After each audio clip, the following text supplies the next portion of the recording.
All right, so I just made some new digital checklists for pretty much everything that we use in our business for the RV rental club for those members, and I've been sharing the links uh, of those checklists. But I wanted to give just a quick, I guess a tutorial maybe on how to use Jotform, which is what I'm using for those checklists. And you'll have to sign up for an account with them, and there is a free plan.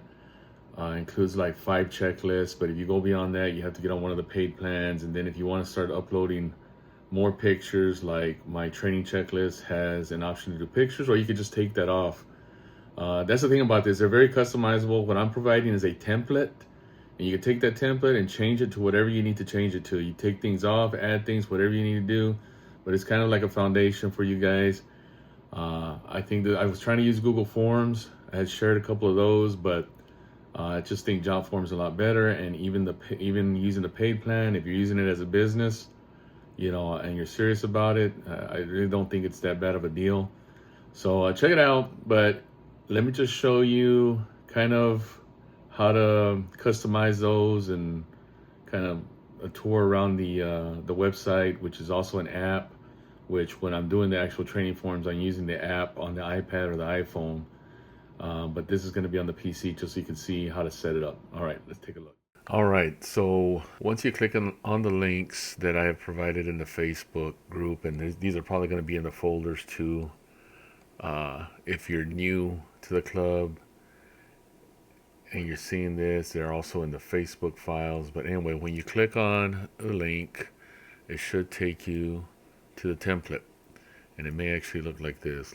It just may be just looking like that. So that's the template I've created. It should not have any info from my business on here. It should have already removed anything that has to do with DFW outdoor rentals. But if you do see something along the way, please reach out to me and let me know. So first thing you can see, it's pretty much the same thing. I do have a logo on mine there, and I'll show you real quick. So that's in the form designer, which is right here. All right, and you can see the option there to add logo, some other things you can do with the specific design here. And then over here on this side, you have the elements that you can add. You can see when you click on something, you go to settings, you can see what I'm using. There's the multiple choice. So you would find that right there, the different things you can use, a short text, long text. This is probably okay, that's a paragraph right there. This is the long text. So it'll show you exactly how I built this. And you can edit any of these that you feel necessary. You can make, this is also in the settings, is where you're going to make certain elements required or not. So you can see the asterisk there. So this is required for the email, date, and then the signature line there. So just play around with it. And then here are some, they're not visible on the sheet. So they're still just short text, but these are more, it's assigning a unique name here, which, let's see. Yeah, so hide field. And then I am also telling it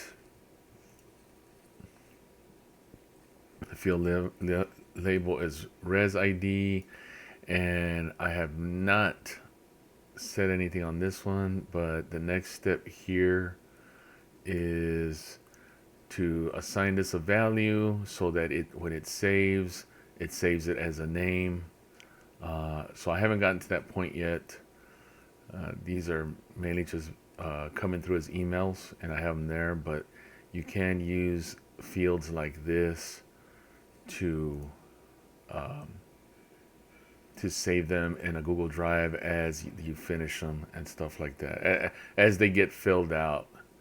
And so that's the next step for me, is that way I'm saving them there.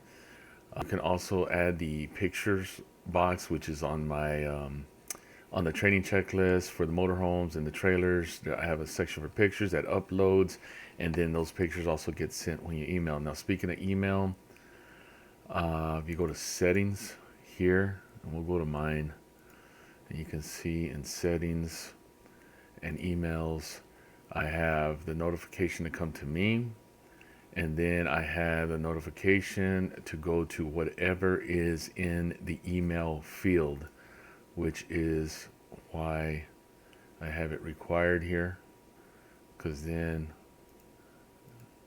it's going to take that for the emails, and from that field it's going to send an email to our guest. So just, yeah, a real high level overview of an example of this one form, but they all pretty much are going to they're all pretty much going to work the same way with the customizations, the different things you can do here. And then in the settings tab, setting up the emails, and there's other things here that you can do. Integrations, all the integrations. There's the drive, so you can get to dumping them in there if you want to get them on a sheet, which I think that already happens somewhere around here. You can ask to see it by spreadsheet form, but definitely a lot you can do here, more than just what I'm showing here. But I think this is the foundation of having you guys on some digital checklists that are gonna keep an account of what you've done to send this rental off, and therefore protecting us. That yes, we did train. Yes, they did sign off on it. Yes, there's pictures on here. Yes, we did do pre and post trips. And let me pull it up for you. Here it is. Here's the cleaning that we did. Whatever it may be, whatever you think you need to capture to protect yourself and your business, and just have good processes. So, hope that helps.